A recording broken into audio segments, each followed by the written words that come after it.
Hardest sons. Oh yeah, yeah. Well, she's done.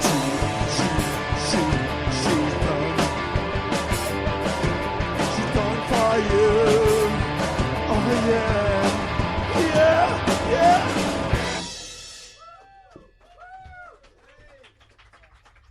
La Flamme, Broken Hearted Sons. Now, my take on it, I'd say like recorded garage style band, but sound punk. But either way, that's a really cool tune. The vocals kind of remind me actually of a little bit of Joe Strummer from The Clash. And I think that's why I think it's kind of punky. So, you know, I think they call themselves, you know, garage rock. I think they're a punk band. We settled on punk rock when we were having a bit of banter online between us.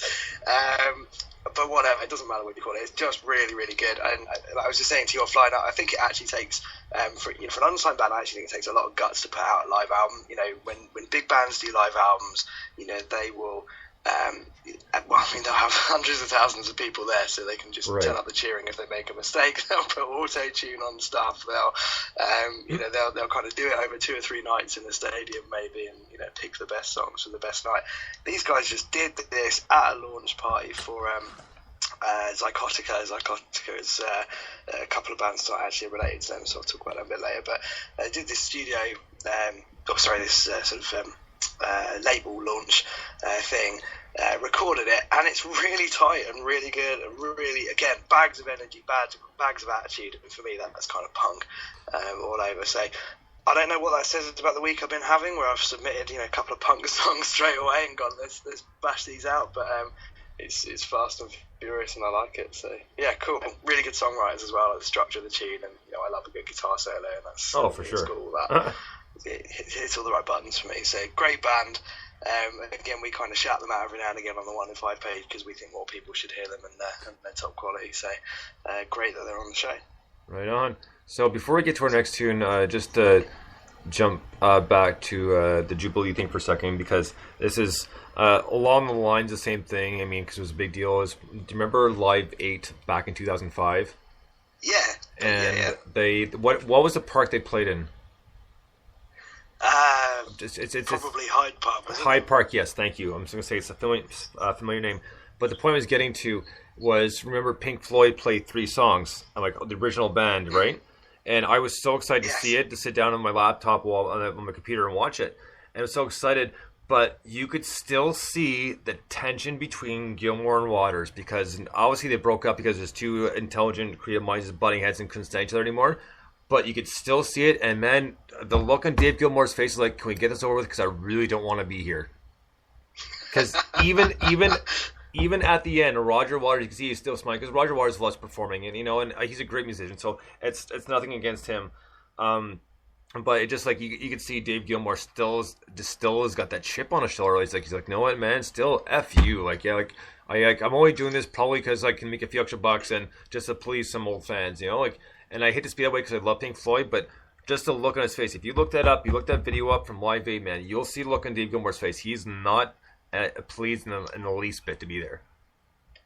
I remember saying that because I'm a massive Pink Floyd fan, and it always, you know, kind of really makes me smile when people listen to ONEMANSTANDING and go, oh, is there a bit of a prog influence? We're like, oh, yeah, you noticed, we love you.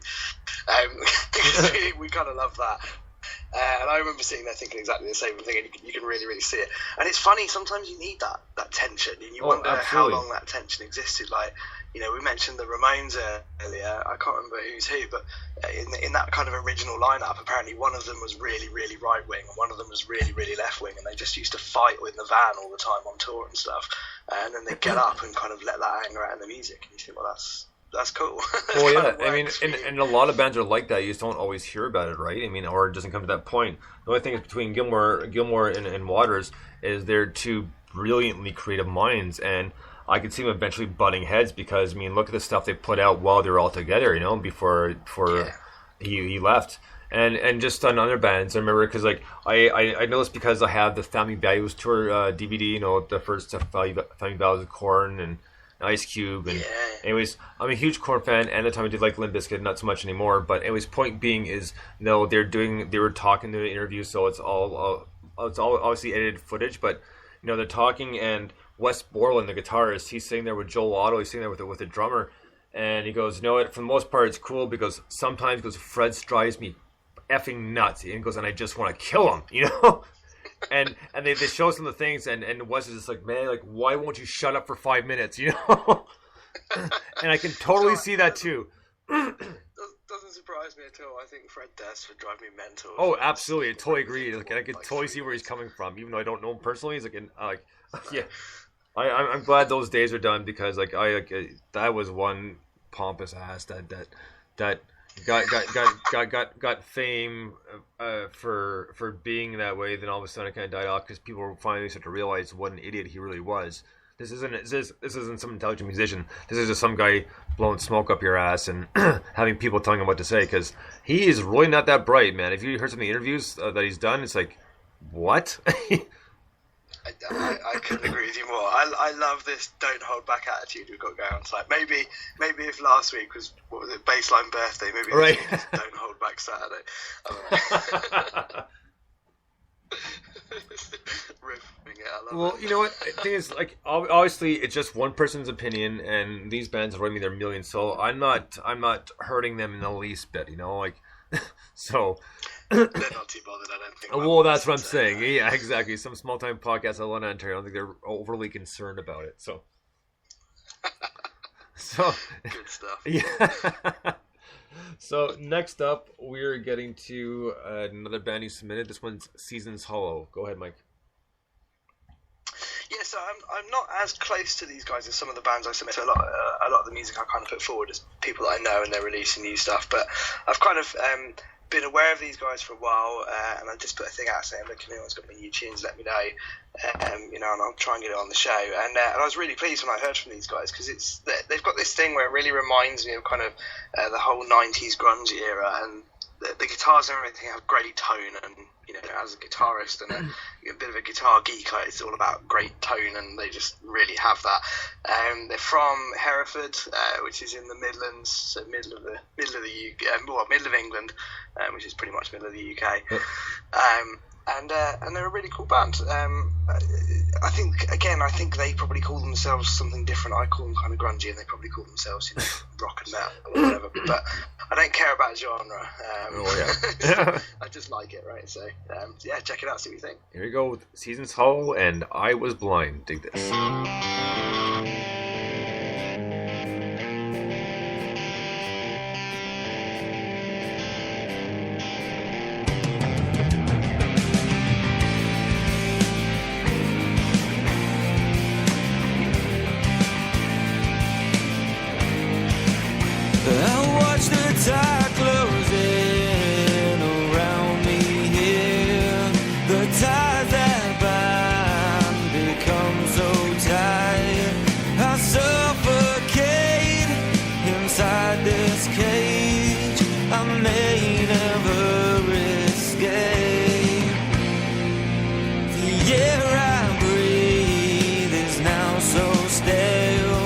And everything is dead and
Regret is all I have left. And if I told you I was blind, as it starts to fade, as it slips away, now everything has left my side.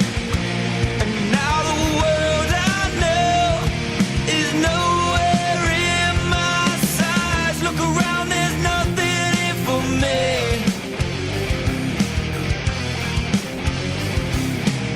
And now I know it's too late to amend the things I did. Get it back again.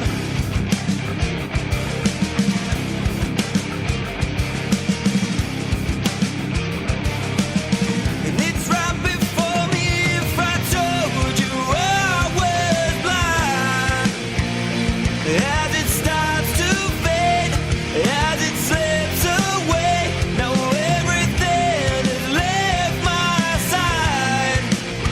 And now the world I know is all but gone. And if I told you I was blind, as it starts to fade, and as it slips away, now everything has left my side.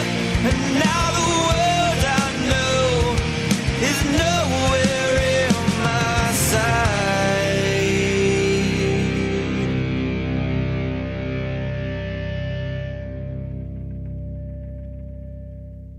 Seasons Hollow with I Was Blind.